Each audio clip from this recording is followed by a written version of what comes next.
teaching this DSA and the database and other subjects, mining, warehousing, data warehousing. Those days, I don't know how many of you are aware, before COVID, and we used to go to the Electronic City campus. Now it's not there. And it was physical classes, no virtual kind of thing. So it was quite a pleasant way of delivering the lecture, but now it's more of virtual after COVID. And I think even otherwise, things have become more common with the online education system. Well, so I'll be taking up this course for you for this semester, data structures and algorithms. I'm sure that many of you would have already studied data structures and algorithms, and quickly you can have a look at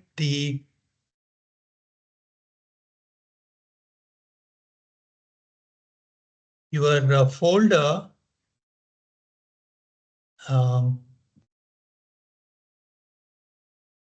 If you go to your folder, you have some hidden channels. It may not be visible to you, I think. So you will see a hidden channel called data structures and algorithms, in which you will see a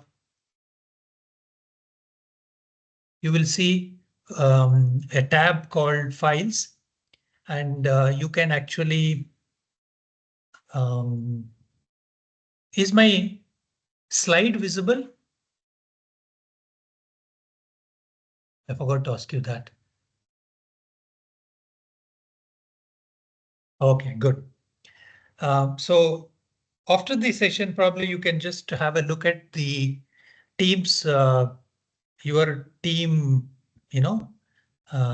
folders. That is one tab which talks about files. Under the data structure channel, you have the tab called files. In that you will see two folders, one for the slides, another one for the material, the ebooks. So I have written two books. Now I stopped actually. Data structures is one and design and analysis of algorithms is other. So both the books I have just uploaded. That will help you to understand some of the concepts in a simpler manner with many examples. And PPT, I think that's also sufficient. Those who are interested in going through more details about these concepts, you can just have a casual reading of this. Apart from this, serious readers, you can still go through the textbooks which is specified in your handout. Corman, Levitini, these two are very popular books across the world, across the globe.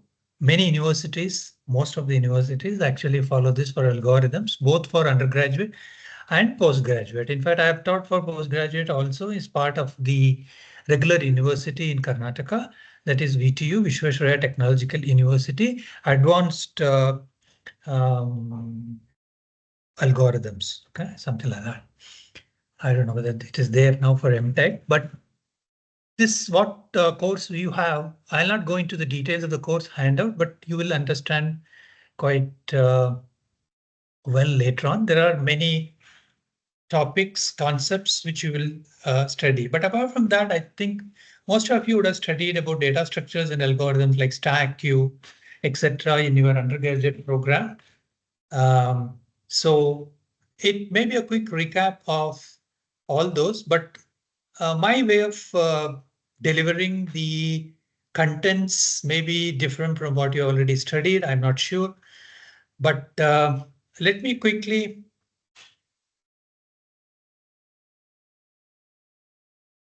show you what will be before we go into the agenda. This is very important to the students that you should log on to your classes on time and be active throughout the session. And in between, if I call someone like, say, I say, who is this? Komatigunta Prasad, Mr. Prasad. So you should immediately, no, don't react now. You should immediately react by raising your hand or chat box.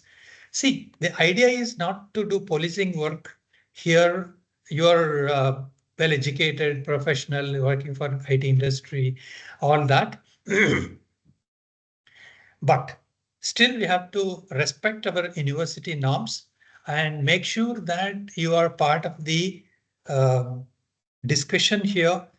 Some of your experiences may be helpful to other your fellow participants here for this session, as well as for me. You can share your views. In fact, towards the end of this session, I'll share one of the very important tool which may be useful for this particular topic, which I just found out, just yesterday. So like this, you can share your thoughts also if you are active. Okay, so that's the idea. So follow these instructions carefully. See, for example, only 46 have logged in currently, but I'm quite sure that the strength is more than that because we expect that the students to log on time. Okay, so this is going to be the agenda where we will talk about the basics of algorithms, what exactly we mean by algorithm, and what are these asymptotic notations? These are mathematical notations in order to analyze the algorithms. Now, again, the question is, why should we analyze the algorithms? Somebody has given the algorithm, somebody has given the program, then why should I do it? I put it in ChatGPT or Gemini and things like that, and I get the answer. That's it. No, don't believe, always.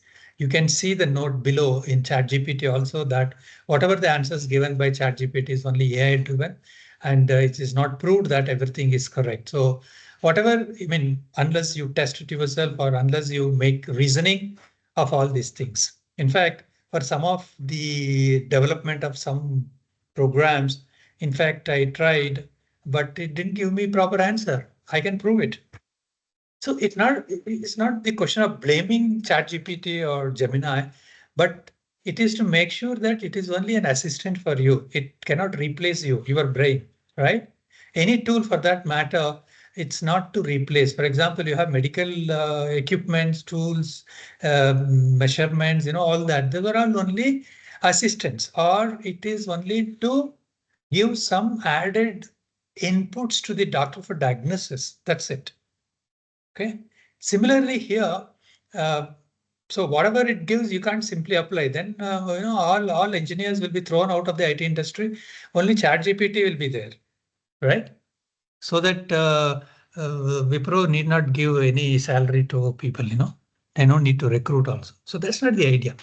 So the concept here is that you have to understand how you are going to design your algorithms, how to analyze these algorithms for its time complexity, and mathematically how we can put things in a modular fashion. And predominantly, there are two major categorization we do as far as the algorithms are concerned: iterative and recursive, which you already studied probably. Let me just put some of the objectives of studying this course. Okay, so this course talks about, in a nutshell, I'll not go into details. You can go through the course handout later. So in a nutshell, the idea of this course is to introduce various methods of designing algorithms for real world problems. You will be studying about these standard algorithms to solve some standard problems, which means the problem is there. The solution is also there. That means the algorithm is also, the program is also there. You can run it, Python, C, anything you can run it. Okay. Then you may ask me, then what is the fun in studying this course? Okay. Say, for example, methodologies I told you. For example, you may have brute force method, you may have divide and conquer, you may have branch and bound, you may have greedy algorithm. So there are various methodologies which they have already devised. And for each of these methodologies, you have certain examples. For example, you have your divide and conquer. So you have example like sorting algorithm, merge sort, quick sort, works on this. For example, DFS, BFS. So it may have some greedy, shortest path like Google Map. So it follows some greedy approach.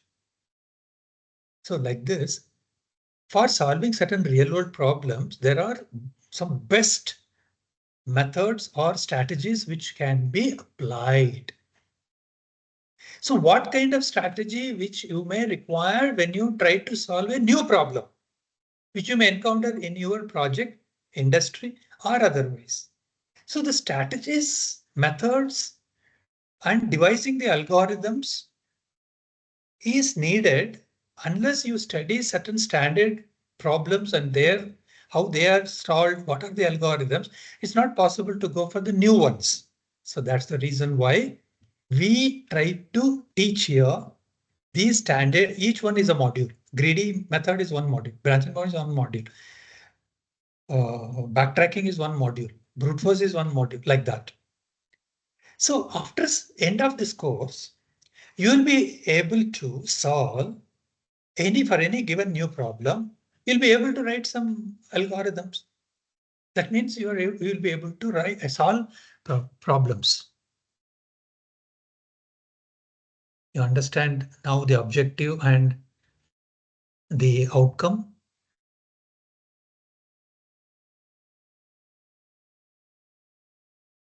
Hello.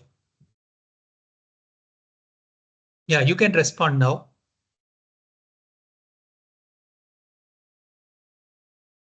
Okay. To give you a very good, thank you. Yeah, this is what I want. I will not go into individuals, but that we'll see later. So yeah, strategies, methods are very important, which is very common. Take for instance, computer games. Computer game is a billion-dollar industry. So, or take for instance, the media industry, Squid Games. How many of you have seen Squid Games in Netflix?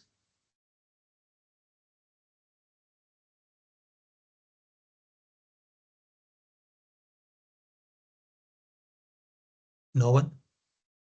Season 1, season 2, now season 3 also has come. Oh, good. So which season you liked very much?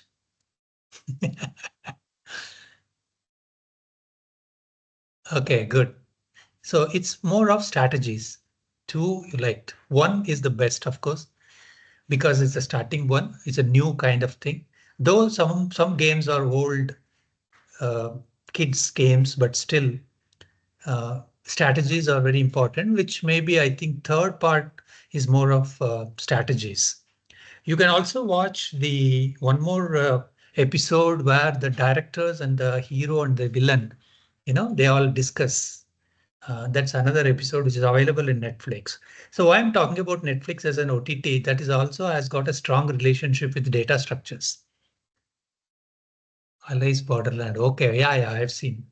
Okay, see there's a strong relationship between Netflix and data structures. So I'll share another PPT of mine where some students and lecturers, of my colleagues rather, they used to argue that where exactly this data structure is used are in real world.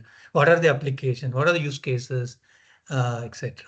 Netflix uses extensively a very beautiful data structure. Okay, so it may be web, it may be OTT, it may be other applications. Everywhere algorithm, page ranking algorithm of Google is a billion-dollar industry. Okay, so algorithm is equal to $1 billion US dollars.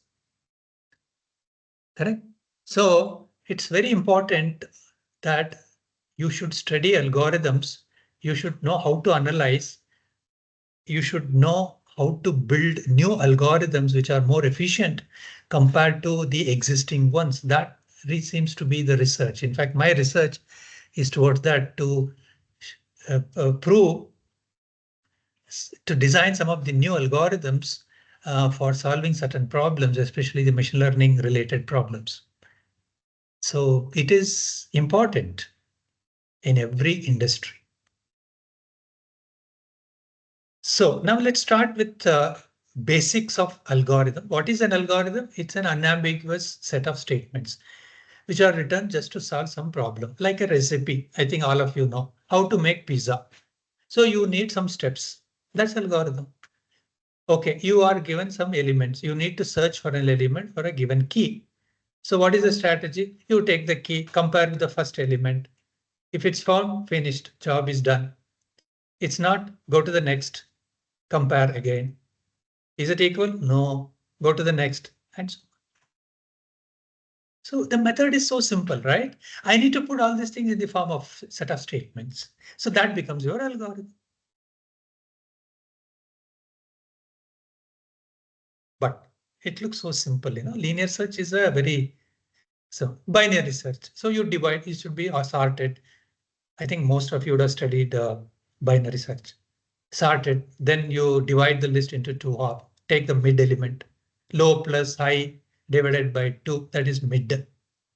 Compare that with the key. If it's equal, job is done. Otherwise, check whether the element is less than that mid or greater. So, depending upon that, you can either search in the left half or the right half. So this is what we call it as a set of steps in order to solve a given problem, in that we put it in the form of an algorithm. And there are three. No, sir, I'll come to big O, don't jump. Slowly I will take it, don't worry. You have studied, I agree. Thank you for your response. OK, so there are three major points to consider is the correctness. So I have a new problem given. I have designed an algorithm. So algorithm designed by Nanda Gopal. Now, what is the guarantee that this algorithm solves or works for this problem?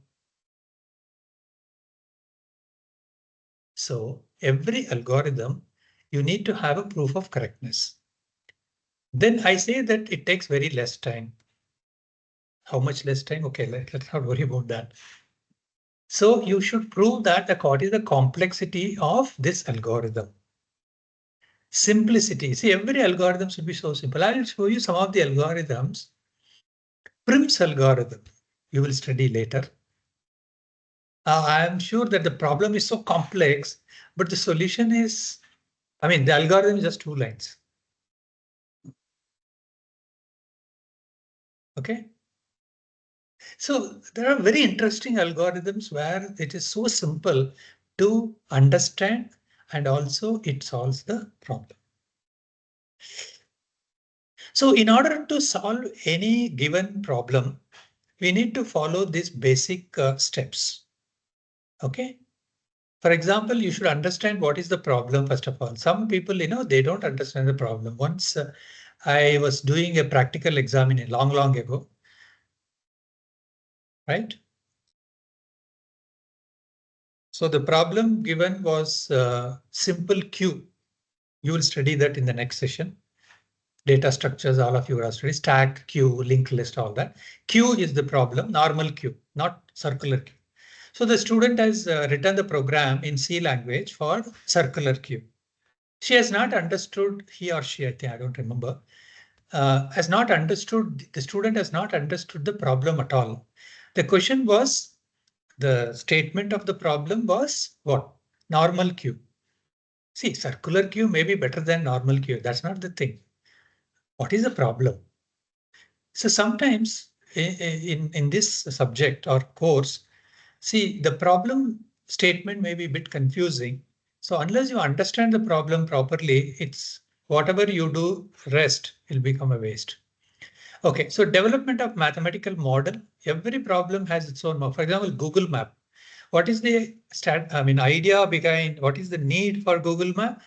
shortest path. So you are given point A as a source, a starting one, and the destination point B, right? So there are so many paths. So Google Map gives you the shortest path. Now this one I can just map it onto a network model or a graph model. The places or the locations are nothing but your what? Nodes or vertices. And the edges here are nothing but the roads. So the real world problem of graph, now I have made it as a graph, right? So for every problem, we can achieve this. Similarly, we can have data structures defined for this and the algorithm, complete design or the strategy, as I said earlier. Um, for every problem, we have to devise these strategies in order to make sure. So that's where it's so complex. So algorithms, that's why are named after these people, you know. For example, AVL tree, the strategy is because of three people, AVL. Andy, Vanis and Landis, I think, V something. So Prims, I told you, Kruskal's, all these are, I don't know, I mean, very popular algorithms. Even today, they are being used. Once the algorithm is designed, you should prove that mathematically it works. And then find its complexity. If it's taking more time, probably you have to go back and follow a certain other strategy, because you can say that trial and error, brute force, you know, I can solve the problem. Yes, it solves the problem, but unfortunately it takes more time. So you should see whether there are some better methods available. Then you can code it in any language you like and then test it. If any bugs are there, debug. So this is again a closed loop kind of thing. And that's how you finally solve your problem, by following these major steps. Now, most of the problems on Earth can be categorized and put under these 3 plus 3, 6, 7 different headings. Searching, I told you already, Google search engine. Because internet is so large, so searching is not so easy because it should do it very fast. So page ranking algorithm, he has proved that it works very fast. Sorting, you have merge, sort, quick. So many algorithms are there. So the main advantage of doing the sorting may be to achieve binary search, which is better than linear search complexity. And not only that, there are many problems for which the pre-processing or the pre-stage may be sorting, etc., as we'll see later. One of the machine learning algorithms, which we call as FP growth, frequent pattern mining, it's called. It's very simple, you know, you would see that in Amazon, Flipkart, people who have bought this book or this item has also bought this, something like Netflix recommendation system. People who have watched this also has, or it may be customized. I'm sorry, personalized, not customized. It is personalized, customized, all that. Based upon movies which you have watched, it will actually recommend. Okay, because you have watched this, I'm recommending this. How does it find out? It's based on this, for which FP tree growth sorting is required, descending order. So there are many problems for this sorting. Graph related, I told you Google Map. Combinatorial problems, yes. There are permutations and combinations. Geometrical maybe VLSI and other kinds. Numerical problem, integration, differentiation, imaging. See, image analysis, imaging problems, image processing problems, all these things are highly numerical oriented. Probabilistic algorithm, again, machine learning, you have this naive Bayesian. There are probabilistic models which are built for learning, you know, to make machines ingest knowledge into it, right? Machine learning is you train the machine, okay? If you train like a man, machine will become a man or a human being. That's it. So robo, for example, with some limitations. So you are training the robo to walk like this. So it is trained. That is, machine has learned. Like we learn, I learned Python, or you learned Python, and you'll be able to write programs in Python. That's it. See, without learning, you can't do it. Okay, so now we have two major ways by which algorithmic efficiency can be computed. One is space, another one is time. Space, I think we will not worry much now. We will worry much on. When will we worry much about space complexity?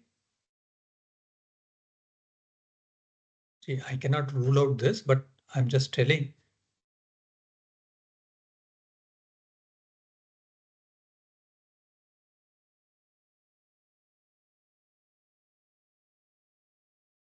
Anybody? Okay, so time complexity, this is this one. This is the one which we will be talking about in this session, asymptotic notations using mathematical analysis. See, remember that this course is not to spend time on calculating how much time my program takes, my C or Java or Python program. That's not the idea. We don't bring any coding part here. We never use any programming language. Everything is algorithm oriented, which means that I need a model, mathematical model or a mathematical way of computing how much time my algorithm takes, not in terms of seconds or something like that, but in terms of some mathematical notations called as big O, theta, omega, like that. Practical methods are there. By using the language constructs, yes, you can do it. Operation count step, I'll embed that with your asymptotic notation only. So in any computational calculation here for the efficiency of algorithms, any algorithm for that matter, we worry more about this n. Okay. This n is important because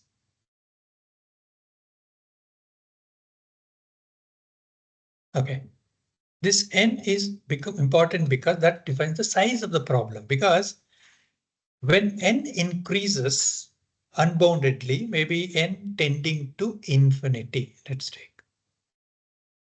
Okay, n tending to infinity, my behavior of the algorithm will be very bad. I'll show you the slide next, which will explain to you what will be the impact of the growth of n value as n increases.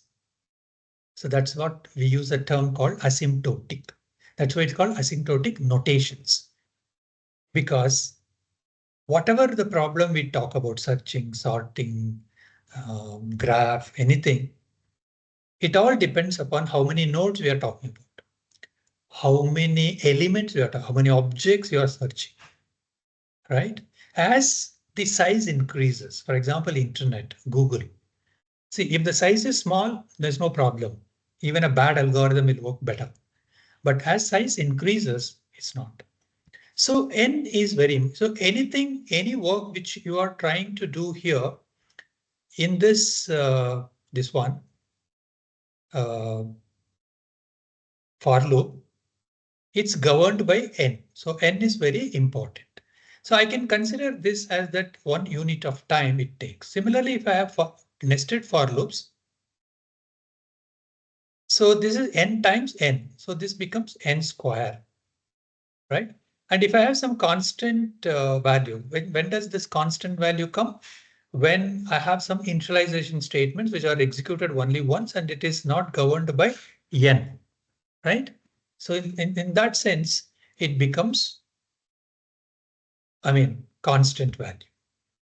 So to give you some perspective of this change in value for this n, you can see here log n is the best. 1, of course, is the best, but constant we can't achieve for all the algorithms. So log n is good. Then n is next. N log n it takes slightly more than this n. N square obviously is quadratic, so it's more than this because n log n is less than n square.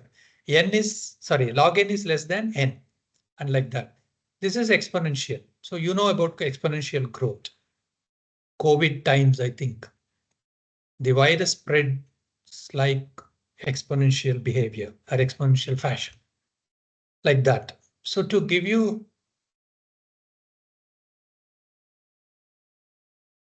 another visual kind of comparison, you can see here this color indicates that it is horrible. This color indicates it is what? Bad. It is fair. So it is something like air quality, no index, AQI. Okay, so this is green means it's good or excellent rather. So I mean a parrot green and dark green. So what I'm trying to say here is that when algorithms take in this fashion, this big O, I'll come later. So this you can simply say that how many times my algorithm, the statements are executed with respect to n. So the asymptotic means it's the growth of n. As n grows, see that's where we are more worried about analyzing. Analysis may not be required when the size is small. OK, you know that the problem size is small, so I don't think that you need to worry too much. But as n increases, which is the case in many times, as I said, some of the machine learning algorithms, repeated scanning, we call it as a priori algorithm, which it's horrible. I mean, even for a smaller increase in n number of items, actually, it's going to be a hell. It takes quite a large amount of time. So that's why as n increases, our algorithmic efficiency also comes down, and that's where we need to look for better algorithms. In this context, we introduce another term called as constant C. This is also very important in order to make sure that how the algorithm behaves, which you will see in the next slide. And we try to analyze the algorithms in 3 scenarios. Worst case, best case, and average case. So what is worst case? Behavior of an algorithm.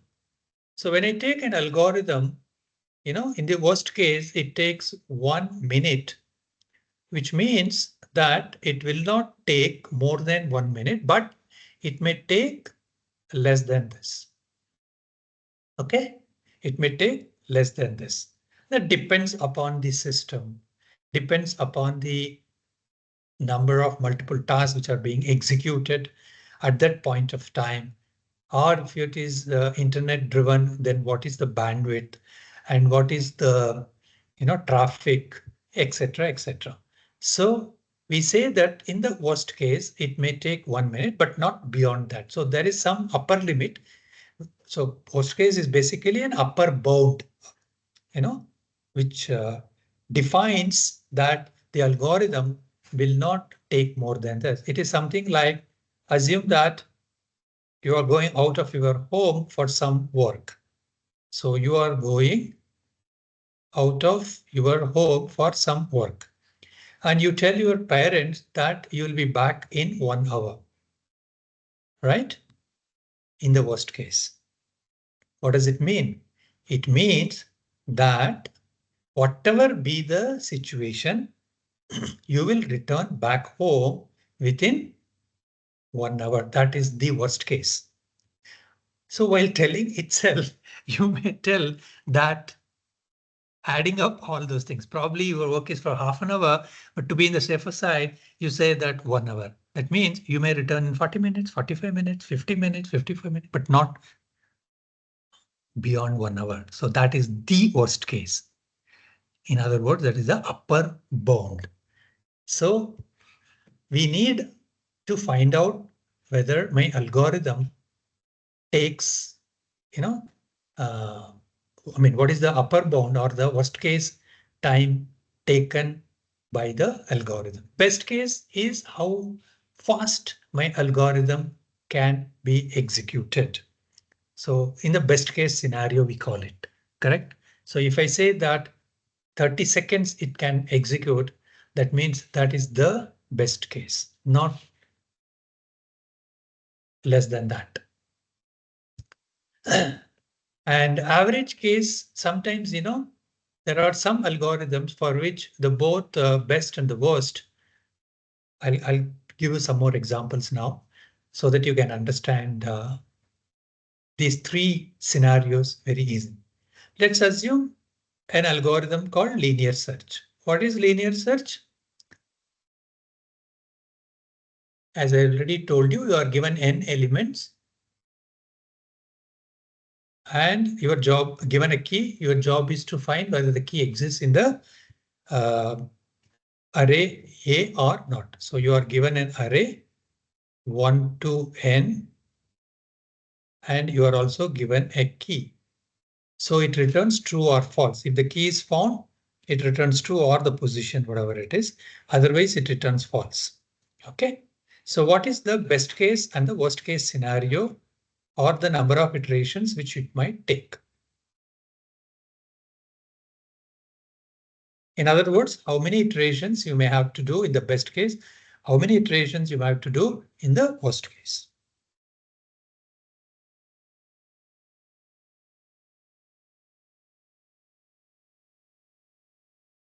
Yeah.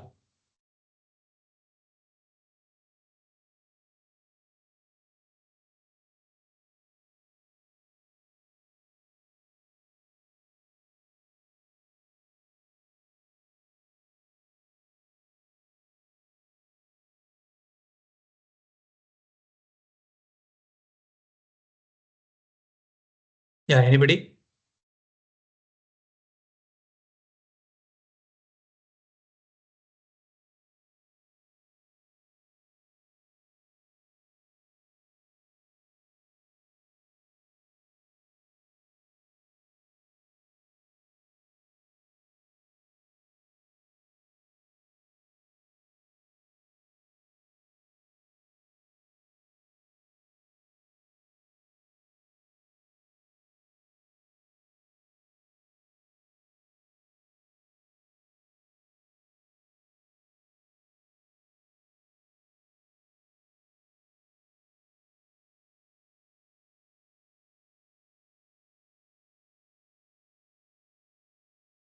See, supposing if the key appears in the first position, then it would have made only one iteration. That means it would have compared only once. That is the best case scenario. And if the key is in the last position, then it has to make n iterations, which means the worst case is n. OK, so you can calculate the average case also in this. It may be n by 2. OK, now on the other hand, supposing if you have another problem called as min-max, where your job is to find minimum or maximum element in a given set of elements. So unless you make complete comparison of with all the elements, you can't find a min or a max in a given set of elements from 1 to n. So in this scenario, the best case is also n and the worst case is also n. Because you cannot reduce the best case scenario from n to 1 because you cannot say that the first element is the minimum or maximum unless you compare with all the elements in the array. So people are more worried about the what? worst case scenario rather than the best case. Because for some algorithms, best case is not so easy to find out, because today I may say this is the best case, but tomorrow you may prove that it is better. For example, sorting algorithms, n square bubble sort.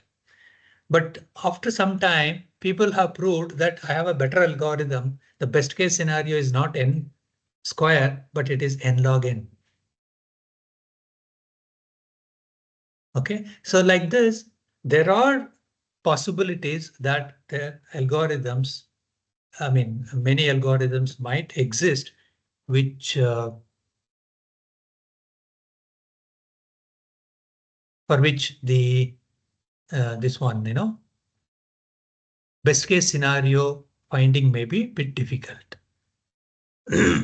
So this table actually gives you some idea about the constant C, because we have forgotten this. So constant C, you can see here that 20 is the C value here. And you will notice that 2 into n may be a better algorithm, but compared to n square, but actually up to n equal to 5, up to this, actually n square is better compared to this. That's because of the constant 20.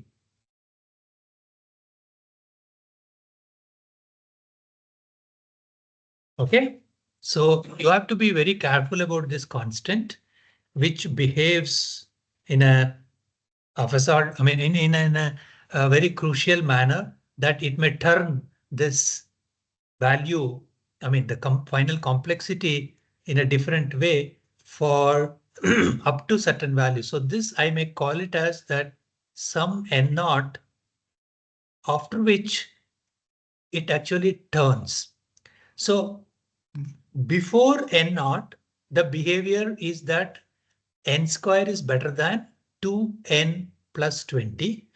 After n naught, which is in this case 5, after n naught, actually n square is bad compared to 2n plus 20. So we have to worry about this constant, which changes this behavior.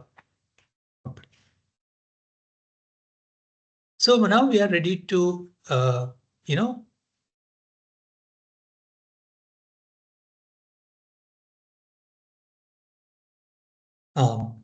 define big O notation, which is the worst case or the upper bound time complexity, which is an asymptotic notation, mathematical notation to define the complexity of an algorithm.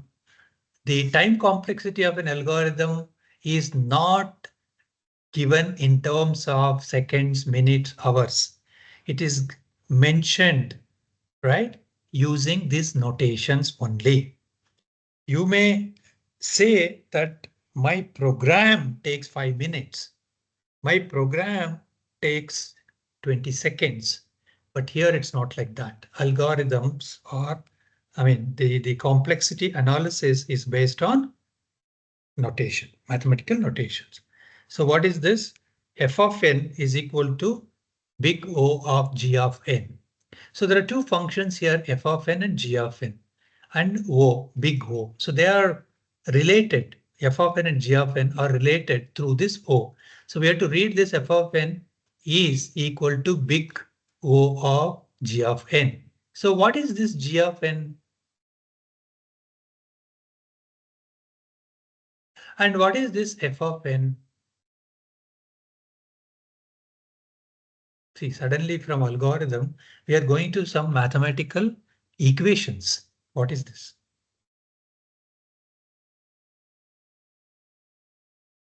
Anybody who can tell me, who can explain with your prior knowledge?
Oh, allies, borderland. I thought allies in borderland. Okay. No, sir, I have asked a question. F of n. Okay, I'll write f of n in terms of n, no? So n square plus 3n plus say some 5.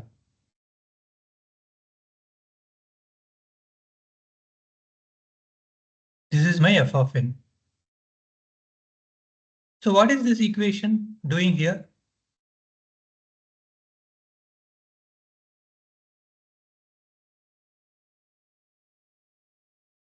No. Quadratic equation, okay.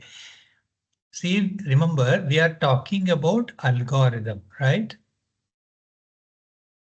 Now I am switching over to a function called f of n, either quadratic, cubic, exponential, something. So what is the connection between algorithm and f of n?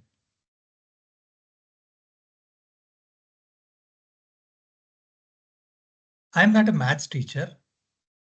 So you may be wondering that why am I talking about this one? Okay, now we will explain what is the relationship between these. Okay, now my algorithm has got a nested for loop for I equal to 1 to n, for j equal to 1 to n. Then I have 3 for loops separate, 1, 2, and 3. And I have 5 initialization statements. So now I can take the nested for loop is n square, 3 for loops individually, each n times, there is 3n, and 5 initialization statements, and hence it is going to be executed only once. So total time taken by this algorithm can be written as n square plus 3n plus 5. So that's what my f of n is. So now you understand the relationship between the algorithm and f of n. Okay, so the overall time taken by my algorithm A, now one nested for loop, 3 individual for loops, and 5 constant timing. So if I add all this, I get an equation. That equation, I'll call it as f of n. That's all. So instead of telling my algorithm takes this much, I will simply say that my f of n is this. Okay. Now what is g of n? Again, come to the same, example of you have to go for some work from your house and you tell your parents that you will be returning within an hour, correct? Then they may ask, why 1 hour? So you explain to them that it's because of this. So you tell a story for half an hour that is because of this, it is going to take 1 hour. That is your f of n. That story, no? That is f of n. G of n is not story, simply telling my upper limit, upper bound is just 1 hour. That's it. I'll come back in 1 hour. No stories. That's exactly what that means. Of the order of. You don't precisely say or detailed way of telling. So my f of n here, n square plus 3n plus 5, instead of telling all that, I simply say that the complexity upper bound is simply of the order of n square, not giving all terms. Like you explained to your parents saying that it's because of this, that, this. I have to go to this place first, meet my friend, then go here. There's a traffic. Then I have to stand for signal. There are many signals. There's a narrow road. There's a rainy season. Oh God, it's horrible. That is f of n. G of n? No. No, I'll be in 1 hour. That's it. So you can see here that f of n in the graph is, let's see, this gap may be less, but not after this. So the inequality f of n will be less than or equal to c g of n. C is a constant. But this inequality is valid only after n, as I've already explained in the previous slide.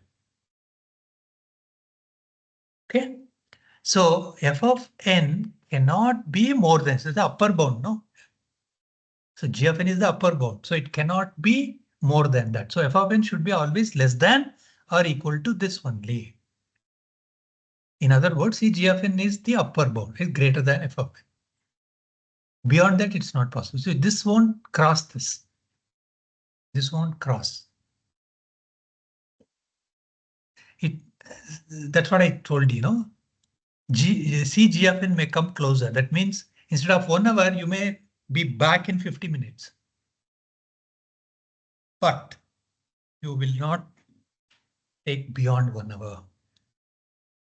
So this is called as the big O notation. Any doubts?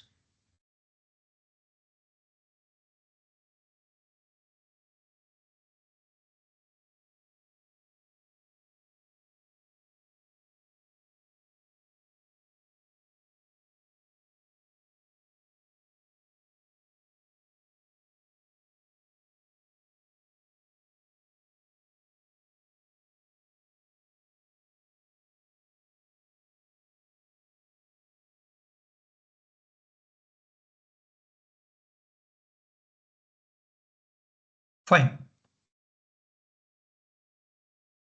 So this simple comparison again with f of n and g of n as already explained with n naught, your n naught. Similarly, the best case scenario is represented as omega. And, you have this definition goes in a reverse fashion. That is f of n in big O. F of n is less than or equal to c g of n. So here it is, this one is reversed. It's greater than or equal to, you can see here. In other words, this is the best. So that's why you can see here that this gap again may be less. It need not be only this much, but it may be less, but it won't cross. Okay? Because f of n is always greater. Because this is the lower bound. G of n defines the lower bound. That means best case. So this lower bound and upper bound theory are there. I think you should be having that in your course handout. I'm not sure. This is a very complicated theory. We talk about NP complete, NP problems, etc. So there are a lot of problems which exist for which the time taken is actually very large. How large? Even if you use a supercomputer of today's nature, it may take 1 million years. So what happens is that people may not wait or cannot wait for the results to see because we'll not be there. So what people do is those are called the NP complete kind of problems. So what they do is they go for what is known as approximation algorithms. See, the difference between the regular algorithm and approximation is that approximation algorithm, there will be some adjustments. What adjustment? The error will be there. There is slight accuracy will be less, but it will give you the quick results. So we are not bothered about very accurate kind of thing. That's why it's called approximation. So we do some kind of approximation and still get the answer in a reasonable amount of time. Okay, so let me not go into details of this. Similarly, we have theta. wherein lower and upper bound, like I told you about min-max problem, for which lower bound, that is omega, is n, and big O, which is upper bound, is also n. Now, instead of telling omega n, big O of n, I can simply say theta of n, which means that the lower and the upper bound is same for such algorithms. It may not be the case for linear search. So you have to put it like big O only, or omega for the best case. So for this, we need to find two constants, C1 and C2. Okay, C1 and C2. Because f of n actually oscillates between this g of n, with two constants. Okay, so this is what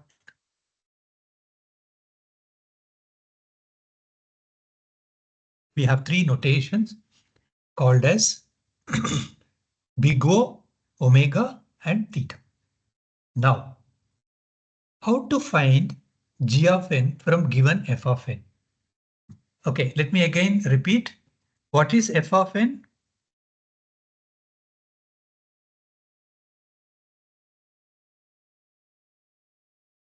It has come from A. What is A? Algorithm. So the given algorithm, we derive or write the equation in terms of n, which is my f of n. From this, I compute g of n. Okay. So from A to f of n, I'll tell you later how to get it. But for the moment, we will concentrate only this part. So this is one. Next, we will go for this. Okay. So assume that you are given some f of n. Now how to compute g of n? So that's going to be our next discussion. So we'll use there are many methods which many books talk about. Even I have discussed in my book, but ultimately, it's better to follow the one which I'm going to show you, which is the definition based. So let's assume that you are given f of n, you have to find g of n. So we know the definition of f of n, I mean the relationship between f of n and g of n is f of n is less than or equal to c g of n. So we will try to see, remember that in this we have to calculate two constants n naught and c, because we should know after which value of n this inequality f of n less than or equal to c g of n holds good. And similarly C. So f of n is 3n plus 2. To make this inequality valid, I should make this a bigger value. So what is the biggest one? N only is the biggest one. So I just replace this 2 with n. So obviously now this inequality is valid, provided for all values of n greater than or equal to 2, because that's what you have done here. So now we can add this 4n. And so we have C g of n. C is 4 and g of n is n. And what is the value of n naught? That is this one. So don't believe this. You can cross verify this by substituting the value of c and n naught in this equation and see whether the inequality is valid. For example, f of n c g of n. So 3n plus 2 for n equal to 2. 3 into 2, 6. 6 plus 2 is 8. And what is c g of n? 4 into 2, which is 8. It's correct. 8 is equal to 8. Similarly, if you do this 3, that is 9 plus 2, 11, and 3 times 4 is 12. So 11 is less than 12. So this is also correct, and so on. So if you verify this for few values of n, I think it will be okay for others.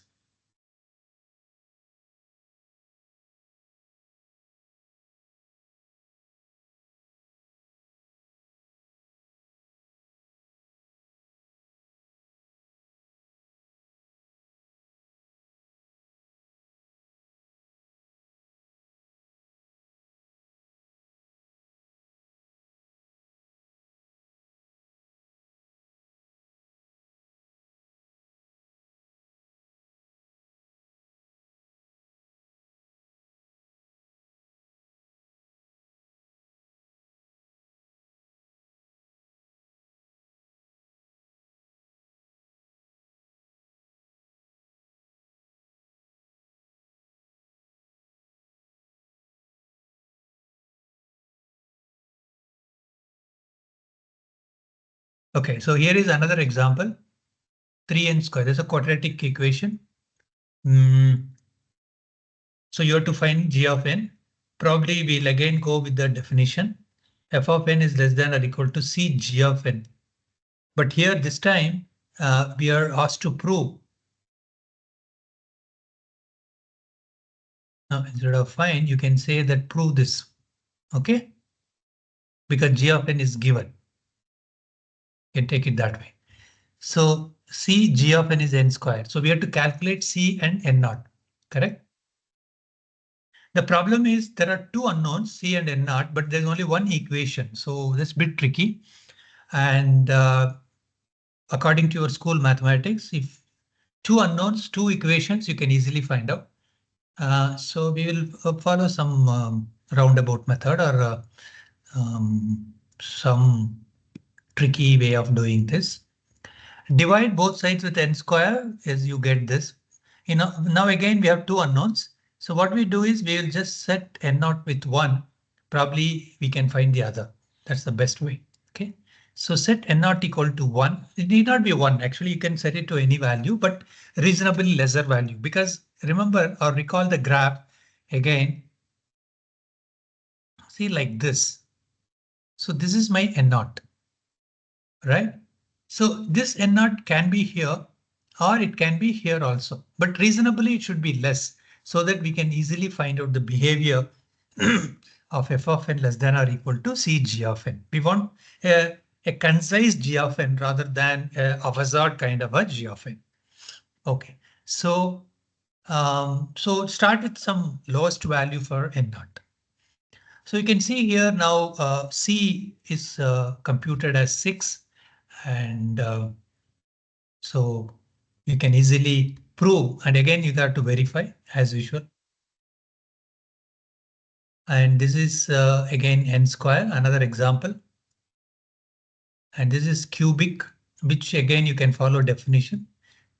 OK, so f of n is less than or equal to c g of n. Now you can see here this 2 now is replaced with n. So making sure that the left hand side is always less than or equal to right hand side. OK, so now we can make it 7n. Now take this and again make sure that this inequality is valid. So now the next higher value is n square. So this I can make 7n as n square. Obviously left hand side will be less. So this becomes now 2n square, that is 5n cube plus 2n square. Now I can make this as n cube, next higher value. So now 6n cube. So that's how we got c naught as 6 and g of n is n cube. So you can see here most of the time you will see that the highest exponent will become your the g of n value. So we have a theorem actually to prove this, but still we need to prove this from first principles.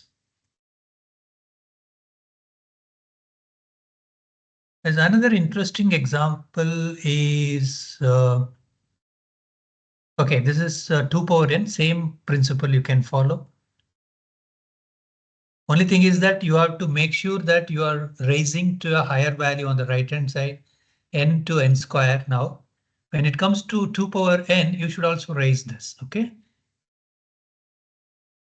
so you can see here this one is raised to 2 power n. You can make it simply 2 power n or 7, etc. But make sure that this inequality for n naught calculation. And this is tricky because n naught is not 3 here, but this inequality also should be valid. See, if you put 3 here, this is 8. This is 9. So 8 is not greater than or equal to 9. So obviously 3 is not correct. So if you make it 4, 2 power 4 is 16. Greater than or equal to 4 into 4, 16. So this is correct. So starting from 4, this inequality actually holds good. We can see here 3 is not correct, but 4. So n naught is 4 and g of n is 2 power n. That's it. Simple. Same way you can calculate. This is another interesting one.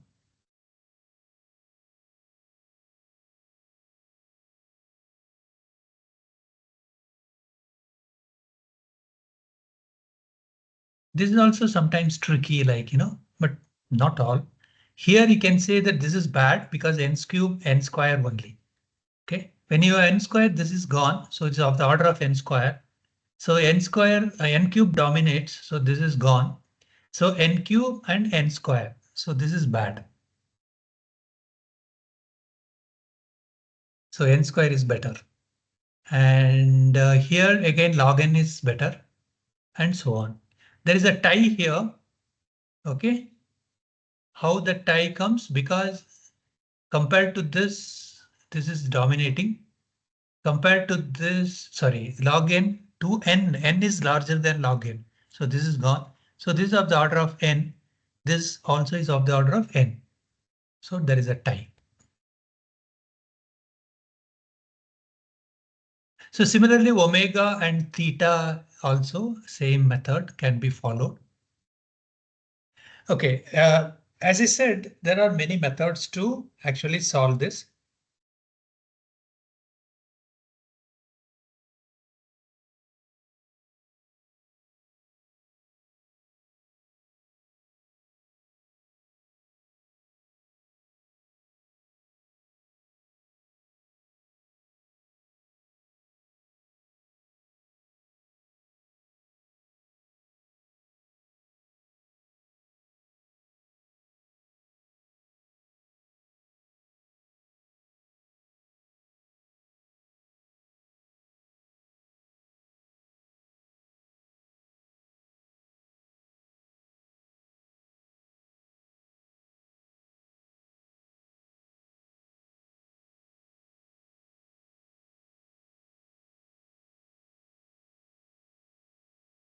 So please save my number and the email ID you must be knowing. So any issues during the session, probably you can just send a message or call during, a WhatsApp number only. And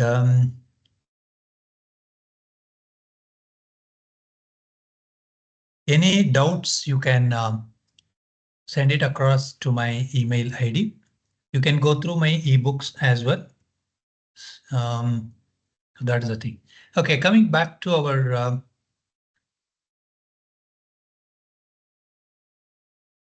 asymptotic analysis can be done by using limit theorem. OK, so you can calculate the big O or omega or theta very easily by using this limit theorem, which you would have studied in your school or college.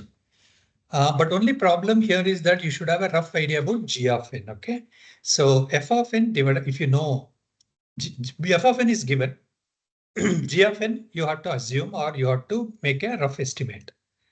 Now, whatever the output you get, whatever the computational output you get, like your C value, if it falls under this, then it belongs to big O.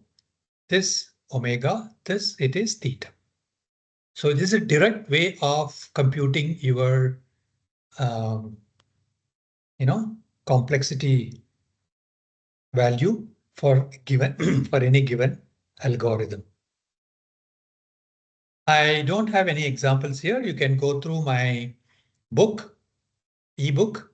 You will have some, or you can follow Levitini, I think, or Corman for more details.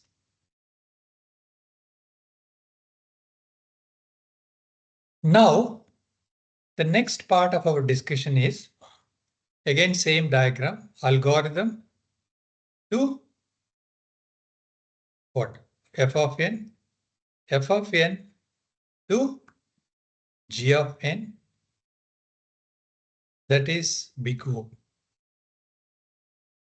Now, there are two types of algorithms we said, iterative and recursive. Now we shall concentrate on how to transform this algorithm into f of n for iterative algorithms. So this is through what is known as summation. For single for loop, single summation. For double for loop, we use double summation. The lower value and the upper value depends upon the for loop index variable values starting and the ending value. So this is how the algorithm is transformed into f of n and then to g of n, big O. We have seen all that. And finally, we will have the complexity being analyzed for any given algorithm. So how did you get this algorithm? From the problem statement. So what is the strategy you apply? The strategy I told you already, maybe greedy, maybe divide and conquer, maybe branch and bound, etc. So I have a real world problem. I have adopted some method by which I am able to design my algorithm and transform that into f of n and then transform to g of n, which is of the order complexity. Now you have understood the full sequence of this session, that this is nothing but your algorithmic analysis or whatever you call it. Any doubts?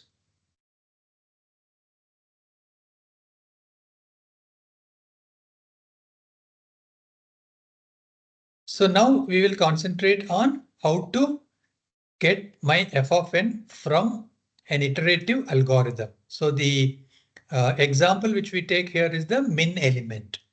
So what is the logic here to find the min? I had already told you.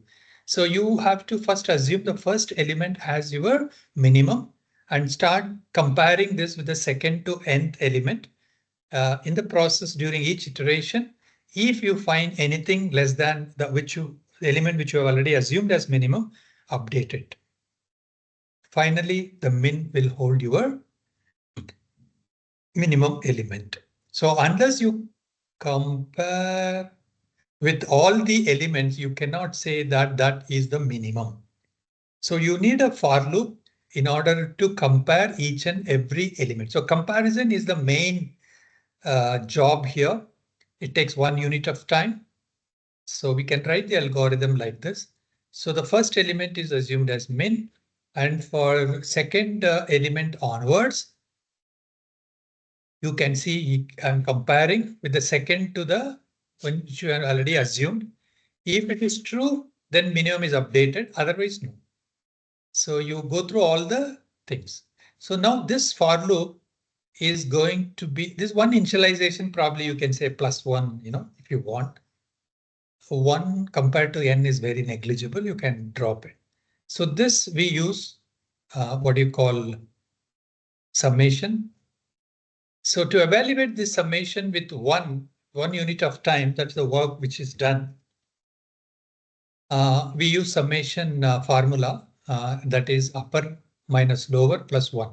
So n minus 2 plus. If you go through my book, you will see at the end appendix different formula which are listed. OK, especially summation formula. That's a ready reference which you can have, which is useful for you throughout this course. OK, so upper minus lower, that is n minus 2 plus 1. So this becomes n minus 1. So obviously g of n is n. So of the order of n. So the complexity, time complexity of this algorithm is of the order of n. Any doubts?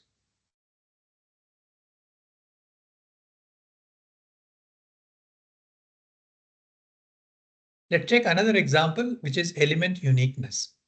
You are given some elements. Let's take, 5, 10, 8, 6, 5. I want to find out whether each and every element is unique in this or distinct in this. If I find any duplicates, you should return false. OK, so what we do is we'll maintain 2 pointers in this. One is I, another one is J. Without double for loop nested one, you cannot find this. So what I do, I'll just compare element pointed by I and J, right?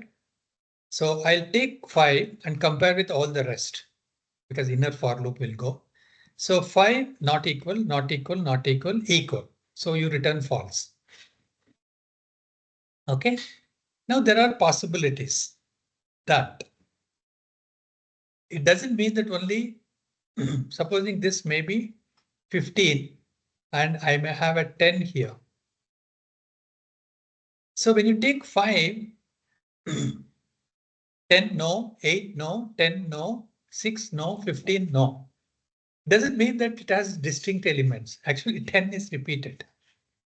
So what I do, I just update my I and make sure that I moves to the next element position and again start my J from I plus 1. So this time what happens? 10 is compared with all the rest. No, yes.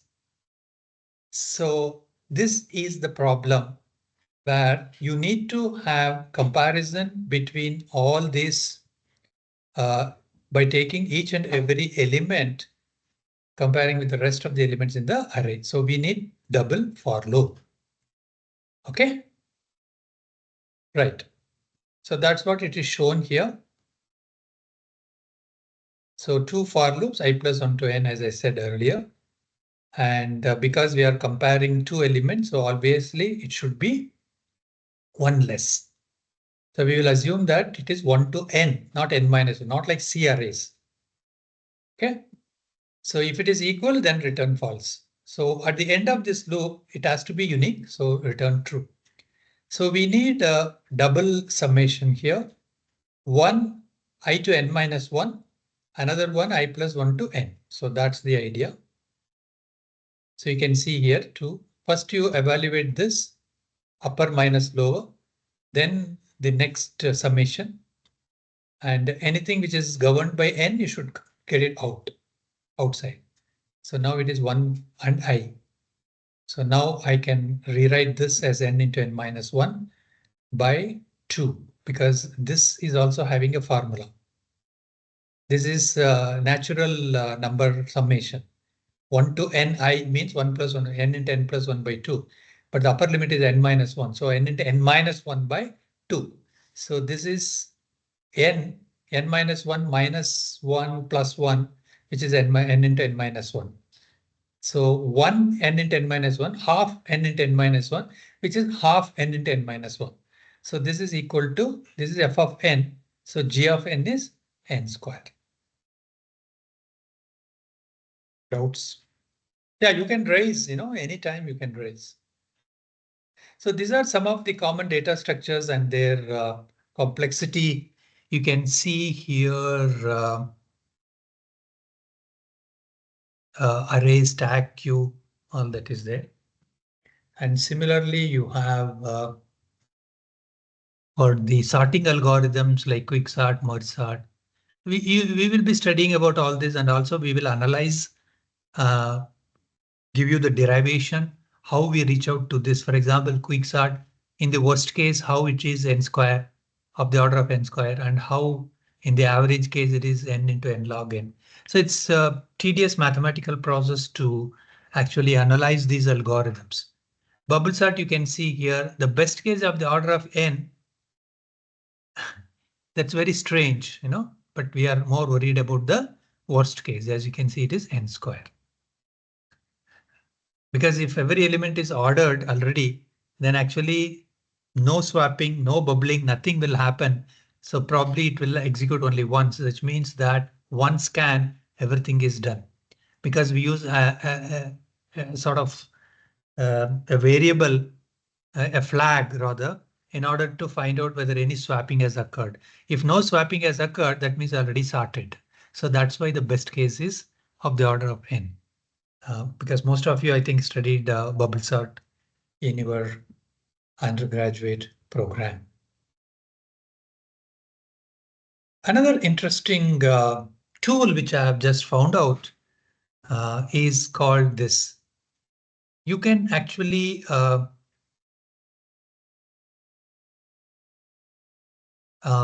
find out.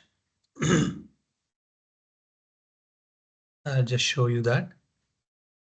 Meanwhile, I have to share, I think. I'll just share the entire screen now. You can see.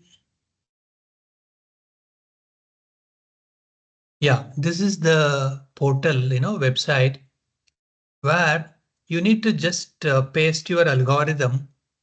This is nothing but element uniqueness, which I've just now showed, where it gets you the complexity analysis done.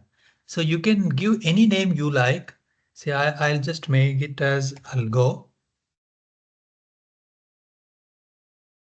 And all that you have to do is simply click on calculate. So it will, okay, if you want, I'll just refresh it. Okay, so this is what you will get when you open this website. All that you need to do is just copy and paste your algorithm and click on this calculate. And it will give you the complex. You can see n square. Okay. So same thing, you can do it for any algorithm you want. Probably I'll take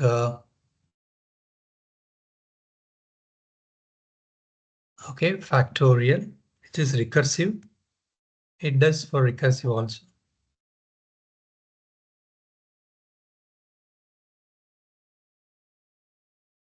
So I will not call it as fact because this fellow might know that it is factorial.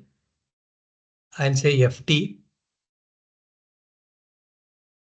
or simply say F.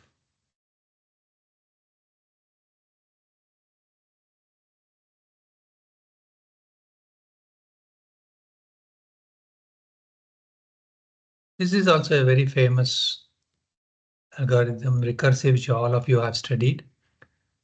If n equal to 0, return, otherwise n into fact of n minus 1 repeatedly. Okay, so we will. Okay, so the time complexity is the order of n, which is correct. I'll prove this later. So how to find the time complexity in a recursive algorithm?